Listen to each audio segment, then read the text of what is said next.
Сейчас мы с вами будем характеризовать деятельность другого выдающегося педагога, основоположника естественного и свободного воспитания Жана Жака Руссо. Жан-Жак Руссо выдающийся представитель швейцарской и французской культуры, поскольку он действовал в двух странах, в Швейцарии и во Франции. Дата его жизни, он родился 28 июня 1712 года, и его жизненный путь завершился 2 июля 1778 года. То есть несложно заметить, что вот вся его жизнь пришлась на 18 век. То есть, по сути дела, да, вот 18 век сменил 17, вот, и мы с вами рассуждали о вот, деятельности Яна Амоса Каменского. Эта деятельность имела место быть в 17 веке. А вот что происходило в веке 18 в педагогической науке? Как я говорил и прежде, очень важен биографический фактор.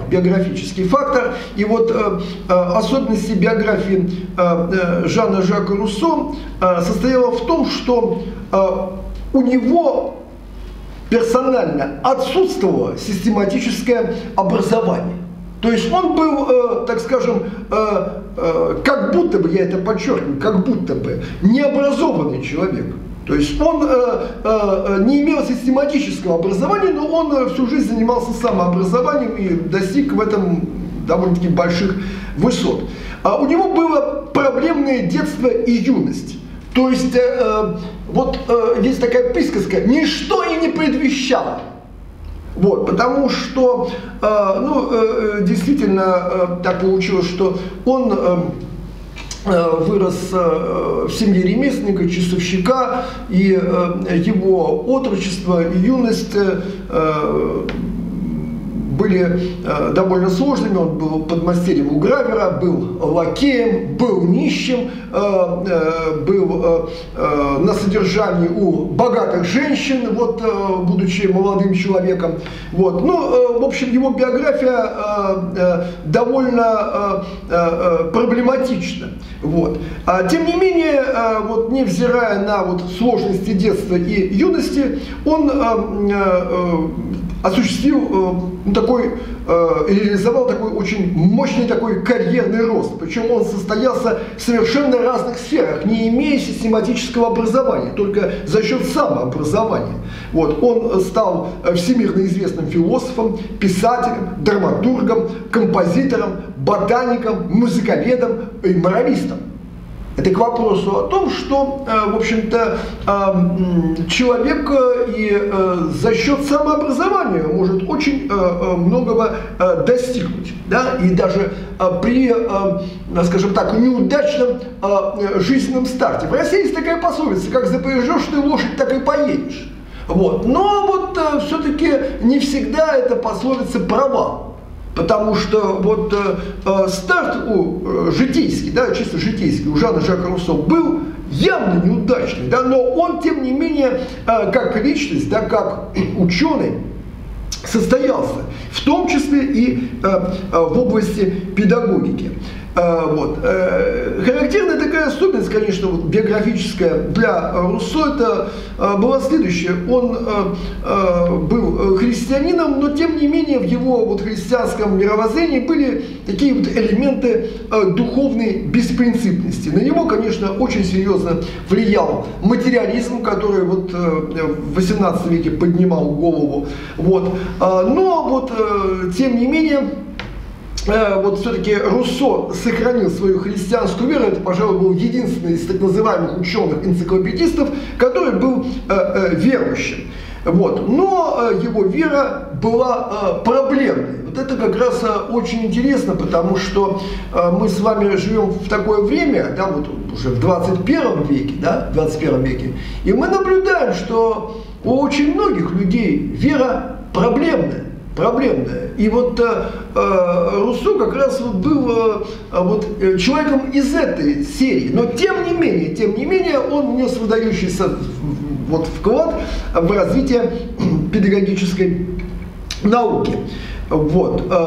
Он написал массу педагогических трудов, но всемирно известным и переведенным на многие языки мира был и остается его труд «Эмиль или о воспитании».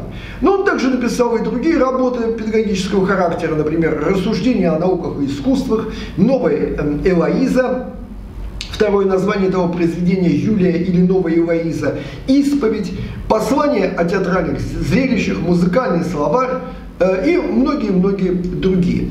Как и Ян Амос Каменский, Руссо уделял огромное внимание воспитанию. Вот это интересно, что все-таки очень многие педагоги, они делают упор на воспитание, хотя обучение и воспитание, мы уже об этом говорили, они взаимосвязаны. Вот. Но все-таки важно не только кого мы воспитываем, да? Ну, человека какой профессии, например, в будущем, да? Но очень важно, какого человека мы воспитываем, да? Помните, я вам говорил на предшествующих лекциях, что вот это очень интересовало, например, педагогов в Древнем Китае. Да это и сейчас очень многих интересует, да, вот каким будет человек. Да это интересует не только учителей, например, в школах, но и родителей. Да, вот, большая часть людей является родителями, да. И вот для нас, конечно, важно, кем станет там наша дочь или наш сын. Но так, если положить руку на то место, где когда-то билось сердце, да, то все-таки для нас важнее, получается, каким будет вот этот человек, да, наш сын или наша дочь, да, или наши ученики, какими они будут. Вот, потому что они могут быть очень хорошими профессионалами и совершенно отвратительными людьми. Такое бывает. Да, такое бывает. И идеальный вариант, да, когда профессионализм и прекрасные душевные качества, они гармонируют. Вот. И вот Руссо тоже, почему он один из первых об этом задумался, так скажем, с научной точки зрения. Вот. То есть очень глубоко и основательно. И он считал, что воспитание личности человека, оно должно быть природосообразно, так как человек, по его мнению, это часть природы. И на человека распространяются все законы природы. Вот. И он видел 3 источника воспитания. Первый источник воспитания – это природа. Это очень интересное такое наблюдение, потому что природа воспитывает вообще человека или нет? Да, природа воспитывает человека. Например, сельские люди, да, вот те, которые выросли в деревне, например, да, они выросли на природе, да, и они более созерцательные, да, более рассудительные, нежели люди городские. Это не значит, что они лучше или они хуже. Не об этом разговор, да. А речь о том, что они более наблюдательные, да, они более спокойные, нежели люди городские. Да? Потому что городские люди, они иные. Вот природа, она оказывает воздействие на человека. Да? Вот почему, например, столь прекрасна поэзия Сергея Есенина в России? Потому что он вырос на природе, да, в селе. Вот. И поэтому у него замечательные стихи вообще о жизни. Да? Вот это интересно само по себе. Природа, несомненно, воспитывает человека. Вот. Второй источник воспитания, на который обращал внимание Жан-Жак Руссо, это люди. Но люди нас воспитывают. Ну да, причем это речь идет о родителях, да, речь идет о школьных учителях. Но если посмотреть и шире, Руссо смотрел всегда глобально на вещи, да, то ведь наша жизнь это что? Это общение с самыми разными людьми, с хорошими, плохими, вот. И каждое общение, да, с абсолютно любым человеком, длительное общение, иногда очень краткое общение, оно нас воспитывают. То есть люди, которые нам встречаются по жизни, они нам даны не просто так, это не случайность. Да, не случайность. И вот Руссо как раз на это обращал внимание. То есть люди, они воспитывают друг друга. Вот. Я вам приведу такой пример ну, вот из моей жизни. Вот, такой очень типичный пример, когда вот, я получал уроки от людей. Вот. У меня был, я уже был довольно взрослым человеком, то есть мне было уже где-то, так скажем, глубоко за 30. Вот, и я общался в Москве с одним очень таким духовным служителем, пастором. И получилось так, что я частенько бывал у него дома, мы вели всякого рода духовные беседы, ну, беседы на житейские темы. У нас были общие вопросы, связанные с миссионерской деятельностью. И вот однажды я, пребывая у вот этого служителя дома, очень стал спешить вернуться к себе домой. Вот. И я ему сказал, что вот вы знаете, давайте мы эту вот беседу нашу продолжим вот послезавтра. Сейчас я вот просто опаздываю на электричку, мне нужно ехать на электричку вот в Подмосковье. Я тогда вот жил рядом с Москвой, ну вот в ближайшем пригороде, спешил на электричку. Вот. То есть, если бы я опоздал на электричку, на которую я хотел попасть, то я бы уехал через полчаса. Вот. И вот этот очень такой духовный человек, который оказал на меня огромнейшее влияние, он мне сказал: Володя, пожалуйста, останься, мне нужно тебе сказать очень-очень важно. Сказал: нет, нет, нет, я убегаю. И я убежал, ну как же, я шибко деловой. Вот я убежал. Вот. И буквально через 2 дня мне звонит на работу вот дочь этого служителя, говорит: а вот папа умер. Вот. И я просто понял для себя, что человек очень хотел со мной о чем-то, ведь ему нужно было что-то очень важное сказать мне. Но я спешил, ну как же? Я Владимир Солодовников, великий ужасный. Вот. У меня очень много дел, я очень занят. Вот. И вот это был урок для меня, величайший урок, в том, что если мы говорим, да, если человек хочет с тобой поговорить, да, ну поговори ты с ним. Потому что, может быть, этот разговор будет очень важен именно для тебя. Вот что он мне хотел сказать, я не знаю. Я об этом, может быть, узнаю, когда перейду границу вот, жизни нынешней и жизни будущей. Вот. Но вот я извлек урок из этого. То есть люди друг друга воспитывают. Воспитывают. Вот. И Руссо на это обращал внимание. Вот. Руссо также считал, что воспитывает вещи. Ну, можно этому возразить, да. Ну как вещь может воспитывать? Как может воспитать там кусок бумаги, или там пианино, или там осветительный прибор, да? Дело в том, что могут они воспитать. Смотрите, очень интересно. Ведь воспитание личности, да, во многом зависит от наличия тех или иных вещей дома. Вот одна ситуация, когда мальчик или девочка родились в доме, да, где кругом стоят книжные шкафы, да, где полы чисто выметены, вымыты, да, где на окнах стоят горшки с геранью, да, вот, где стоит фортепиано, да, и где мама играет симфоническую музыку, свободное от работы на кухне время. Да? Вот. А другое дело, когда мальчик или девочка родились вот в доме, да, где не прибрано, где значит, валяются пустые бутылки из-под алкогольных напитков на полу, да, где папа не вяжет лыка своим языком, да, и постоянно ругается с мамой, да, где выбиты стекла, да, где папа вытирает руки после еды о шторы.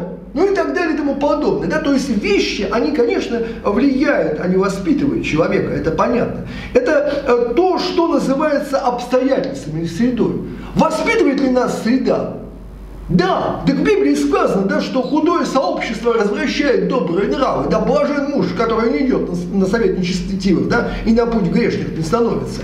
Это да, и Руссо, будучи христианином, он, естественно, обращал на это внимание. То есть, несомненно, обстоятельства, среда, они воспитывают человека. Другое дело, что ошибкой Руссо было то, что он вот из источников воспитания напрочь исключил Бога. Вот это как раз очень печально, да, то есть он был верующим человеком, но Бог в его сознании оказался где-то на периферии. Это вообще очень интересно и характерно для 18 века, да и для наших современников сейчас это характерно, да, что вот Бог, да, даже если человек верит в Бога, то он думает так, ну вот Бог где-то там, вот сидит там на облаке, значит, дедушка, вот, он в какое-то время послал вот, значит, на землю молодого человека, вот, который, значит, проповедовал, а потом, значит, был распят, вот, ну и также Бог вот изображается в виде птички, значит, Святого Духа, значит, который там веет там, где хочет, да, то есть вот такое, вот, то есть есть реальная жизнь, а есть где-то Бог где-то там вот на периферии, вот, это вот такой подход, к сожалению, был и у Руссо. Вот. И вот, к сожалению, хотя он очень верно вывел источники воспитания, но он упустил самое главное – Бога, да? Потому что Бог, да, есть самый главный источник воспитания. Вот. Руссо трактовал воспитание как накопление персонального житейского опыта. Да? Вот. То есть, ну, опыт, конечно, важен, никто с этим не спорит, да? Вот. Но дело в том, что персональный житейский опыт, да, он помогает, он может помогать каждому человеку, да? Мы говорим, опытный человек, у меня есть такой опыт. Но опыт может и мешать, да? Когда ты шибко опытный, у тебя что? Замыленные глаза. Ты не можешь, вот, скажем так, со свежестью посмотреть на окружающий мир, да? Потому что тебе мешает что? Твой опыт, у тебя было в жизни и это, и то, и вот еще это. Вот. И ты смотришь через призму вот этого своего опыта. Вот. Не всегда опыт помогает. Вот. Но вот Руссо считал, что да, это очень важно накапливать этот персональный житейский опыт. Опыт индивидуальный. Он противопоставляет опыту общественному. Вот. И индивидуальное воспитание противопоставляет и воспитанию общественному. Вот у него вот этот момент тоже есть. Ну почему? Ну потому что он сам никогда не учился в школе. Вот. Он вообще не учился ни в одном учебном заведении. Да? И поэтому он как-то вот этот институт общественный, это общественный институт, школа, да, он его попросту игнорировал. Вот, то есть у него была явная недооценка в процессе воспитания роли школы и учителя. Ну почему? Потому что он никогда не знал, что такое школа и вообще кто такой учитель. Вот. И он считал, что вообще воспитание, да, оно должно основываться на свободе личности, да, исключать ограничения. Вот. И оно должно управляться исподволь. Вот.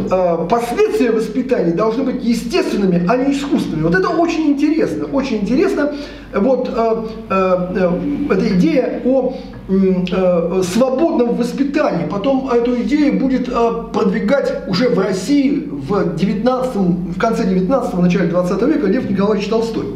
Вот. И вот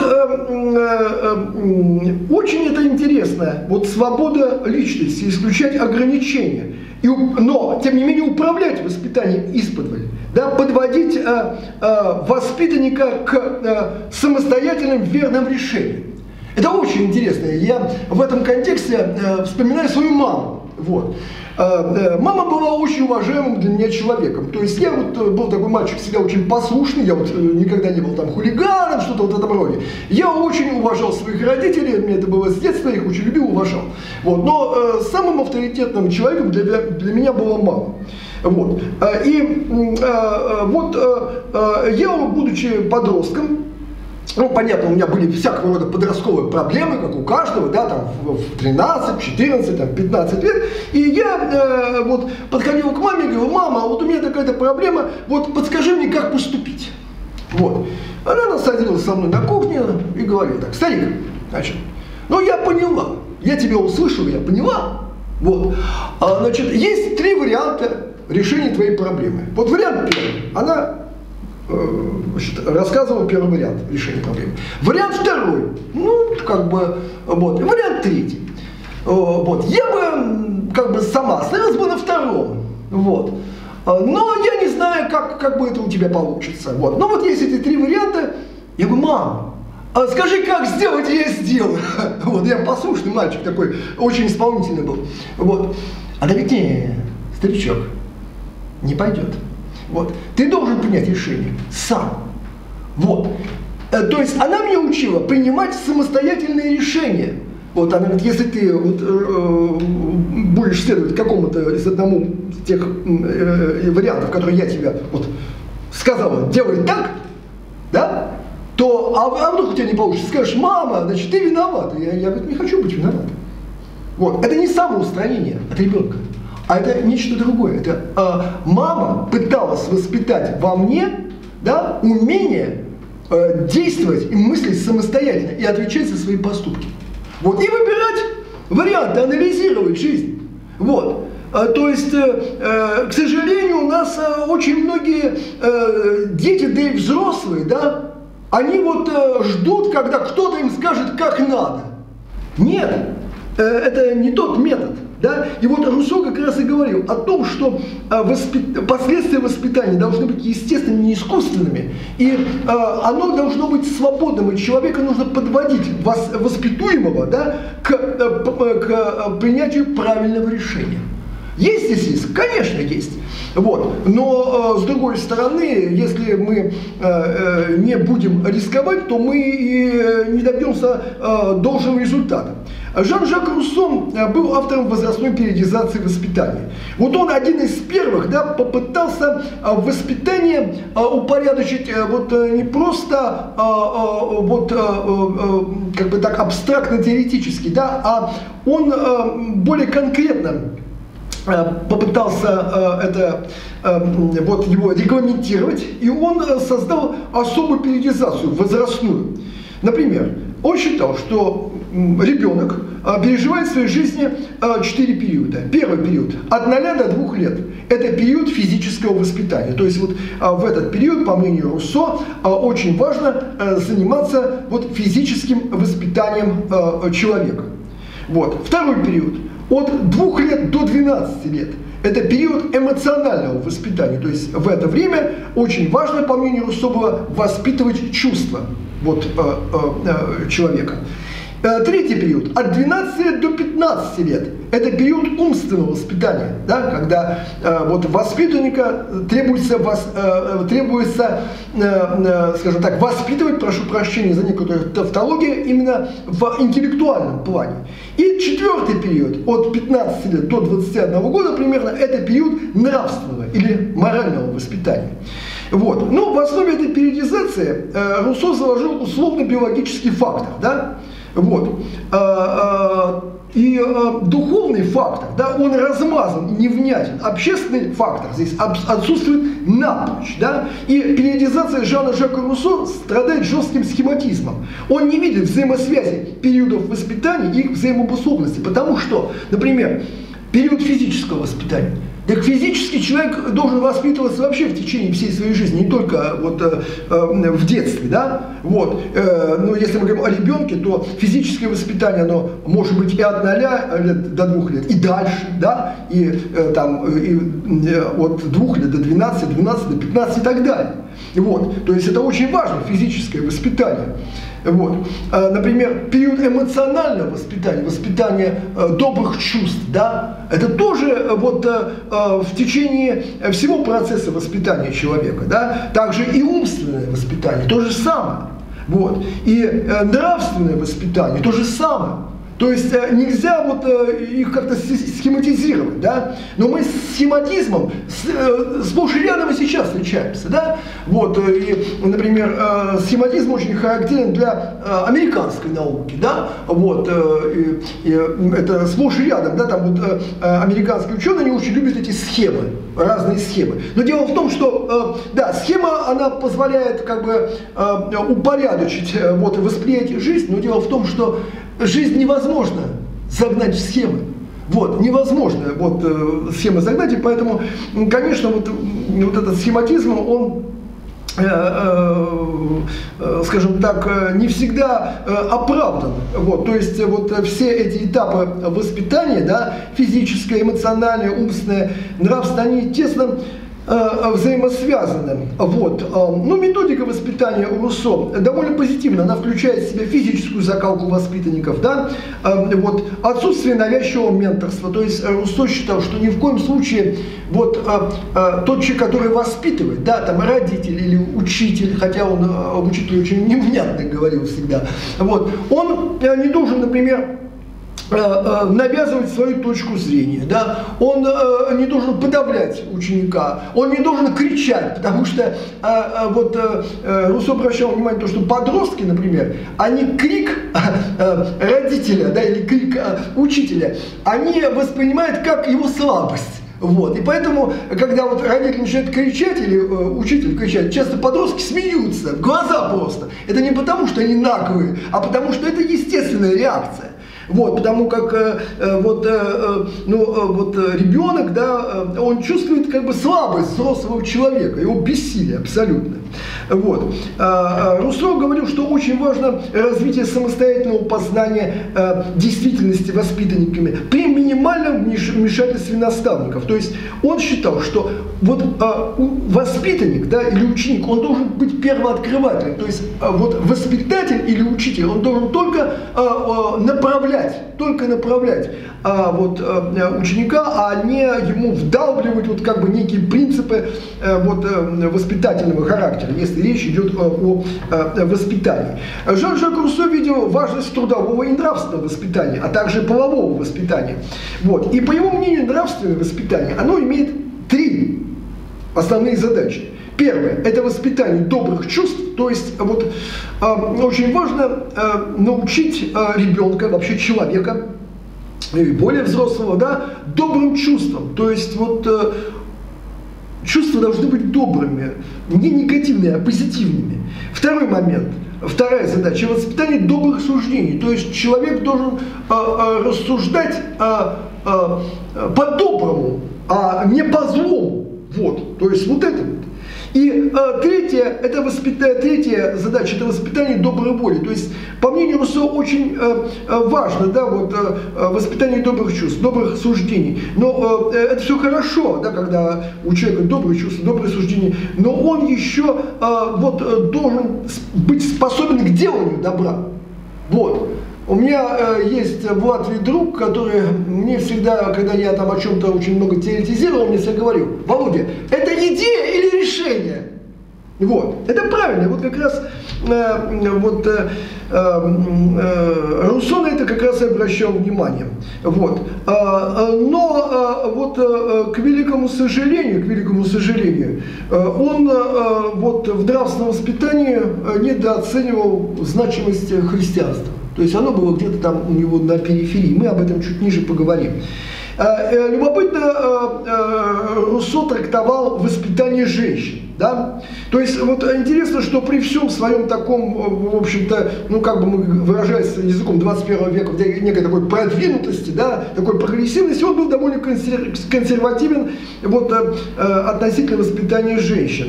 Вот, то есть у него позиция по воспитанию женщин была очень консервативной и сообразной стандартам Средневековья. Но он жил в 18 веке. Средние века закончились в 40-е годы 16-го. Да? Вот, то есть еще были вот такие рудименты средневекового сознания, конечно, у людей. И Руссо был не исключением. И, например, он считал, что девочка, да, то есть будущая женщина, она должна воспитываться исключительно как будущая жена и мать. Правильно? Ну, вроде бы правильно, да? Но любая другая сфера деятельности — это не для женщин, считал он. Да? И она не должна иметь ни собственной воли, ни собственных убеждений. И вообще Руссо категорически был противником умственного воспитания женщин. То есть женщина должна жить умом своего мужа, выполнять его волю и по сути дела, быть приложением половой тряпки. Вот такое. Это вопрос, а почему он так думал? Да, конечно, было, несомненно, влияние такого еще средневекового сознания. Но здесь надо еще заметить то, что у него был такой очень негативный опыт житейский, поскольку он, скажем так, в годы такой ранней юности, жизнь такая, какая она есть, да, он был, жил на содержании у богатых женщин, да, оказывал им просто сексуальные услуги. У него было такое очень негативное отношение вот к женщинам. Жан-Жак Руссо явно недооценивал значимость духовного воспитания, считая, что заниматься им следует по достижении воспитанником 17 лет и исключительно в контексте воспитания нравственного. То есть, ну ясно, что он ограничивал христианство исключительно этическим, нравственным аспектом, хотя понятно, что христианство гораздо шире исключительно нравственного аспекта. Вот. И есть такой очень интересный момент, что он считал, что духовное воспитание человека должно начинаться с 17 лет. Это неправильно. Вот мировая практика показывает, что с самого разного возраста, самого раннего, прошу прощения, возраста, важно воспитывать человека в христианском духе. Например, я, когда посетил Южную Корею в 2009 году, то в одной из церквей познакомился с опытом христианского воспитания от нуля. То есть буквально с первых месяцев жизни ребенка уже начинают воспитывать вот в христианском духе. Вот это довольно любопытно. Вот. Но важно, что, вот, к сожалению, Руссо не понимал этого и отводил вот такому духовному воспитанию только время, начиная с 17 лет. К сожалению, вот практика, опять же, это показывает, что если мы начинаем воспитание поздно, да, духовное, да, то, в общем-то, мы можем и не достичь ожидаемых результатов. Оптимальный вариант, конечно, вот заниматься таким духовным воспитанием, да, с самого раннего возраста.